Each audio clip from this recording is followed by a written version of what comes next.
you could be forgiven if you feel nervous well, I feel nervous about the times we live in. If it's hard to put your finger on it, but everything is just feels like out of control, upside down, and changing too quickly.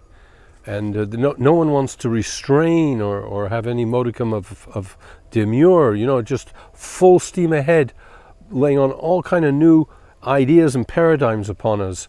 I touched on digital currencies in the last video. I'll do that again, but it's just one example. But they're invading all our privacy. It's completely gone, and it's got to leave a person feeling nervous and edgy and tetchy and tired.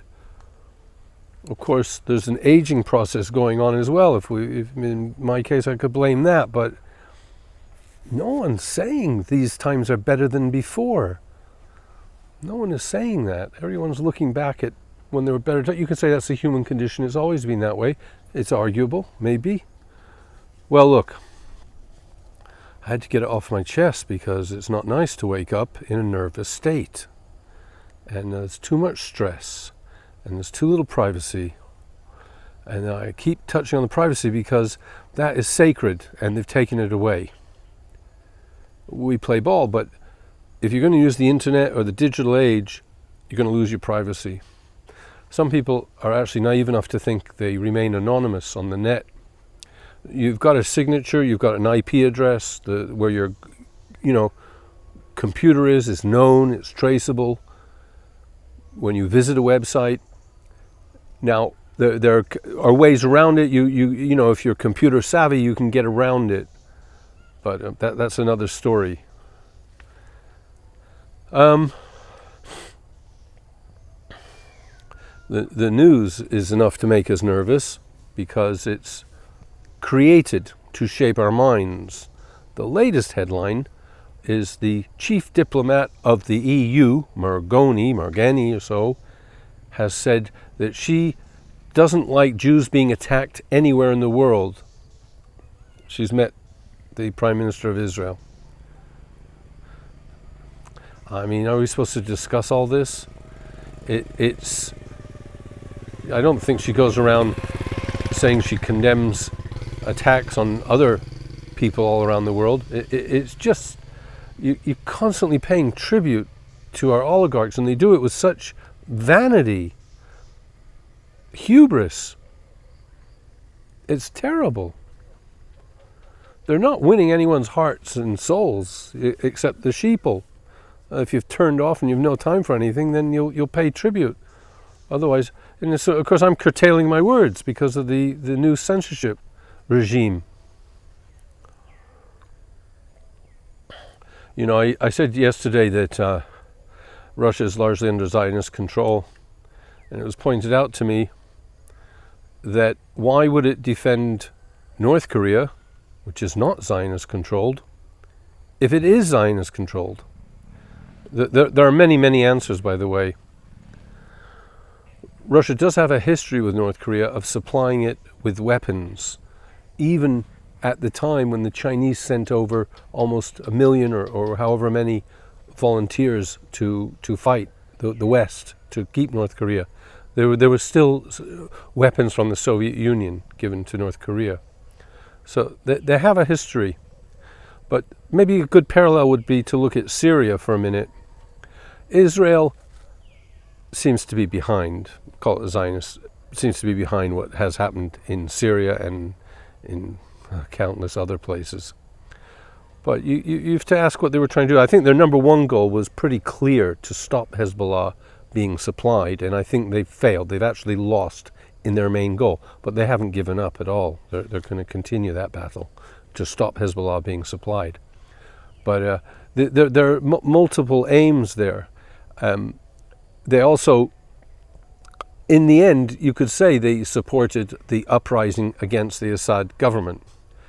But that doesn't mean to say they wanted to see the Assad government taken over. It doesn't mean to say they wanted to see the FSA or the ISIS or whoever taking over Syria.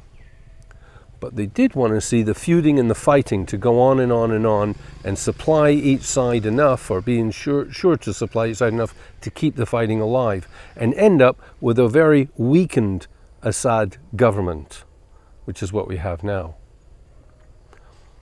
but it is secular. The Assad government is secular. Israel's allies seem to be on the secular side.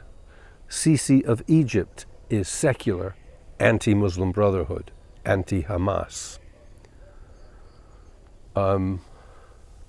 North Korea is also secular. That's my point.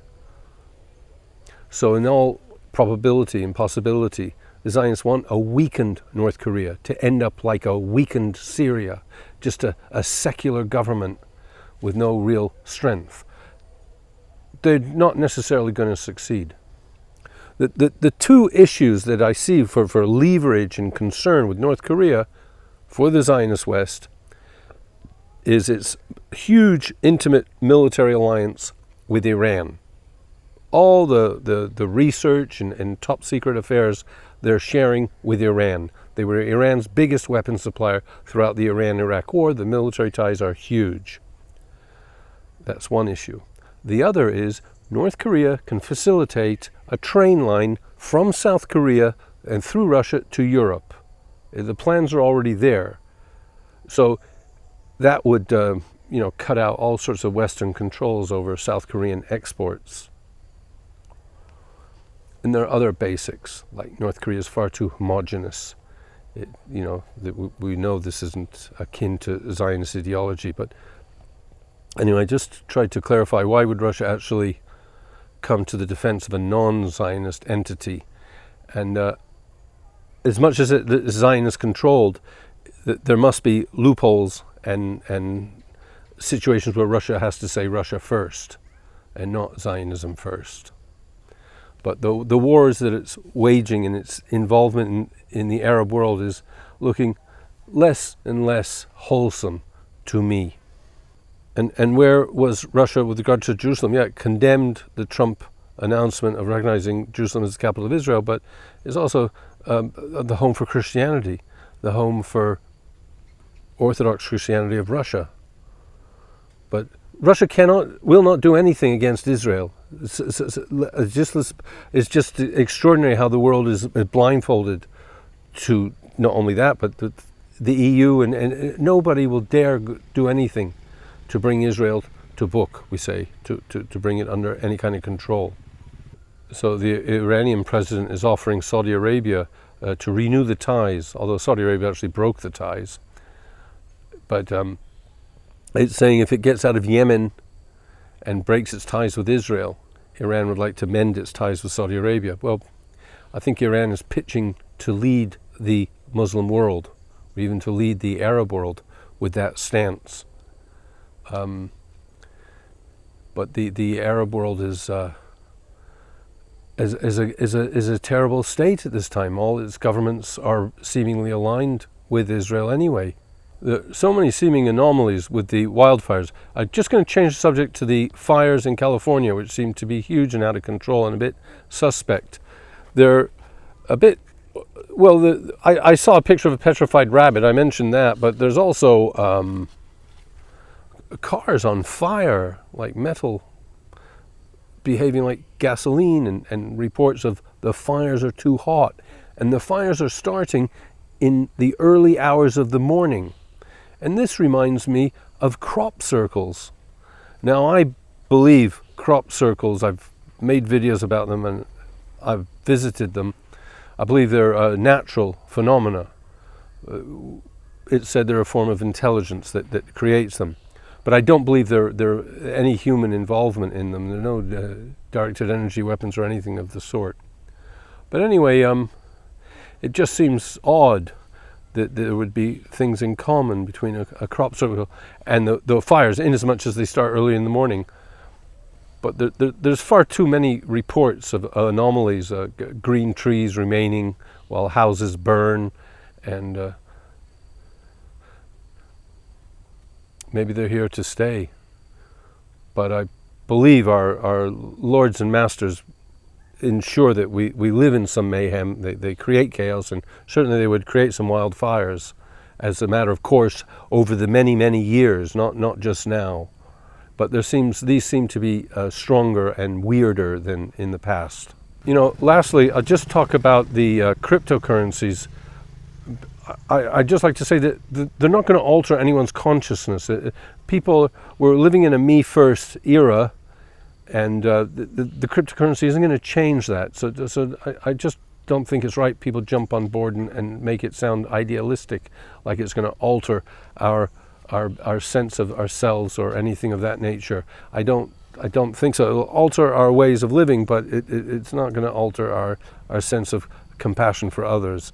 It's so strange what they've done with this Jewish religion. They've called it an ethnicity. They believe have you believe there's a DNA in it. They've turned it into a race at times, and they've made it matrilineal, so that you got so that somehow this identity is passed down through the woman. And it used to be a patriarchal religion in its origins, but we're just living in an age where the masculinity is being, demonized and ridiculed and altered, and our environment's flooded with estrogen mimicking compounds. Soya's maybe one of the main culprits, and it's an industrial product. It's not naturally occurring in the quantities that it is. But it just seems strange that, therefore you can create kind of aggressive females, assertive females. They hold the strength in the mafia, that they can pass it on, and the male is somewhat secondary. It might sound all right on a romantic level, but it leads to more of this anti-masculine era that we live in. I finish. I hope I raised some points of interest. Always appeal to you for donations at the end of a video. I can't survive without them. Please send anything along to any of the links in the description. I'll keep doing my best. It's hard to get a grip on what's relevant in times of madness.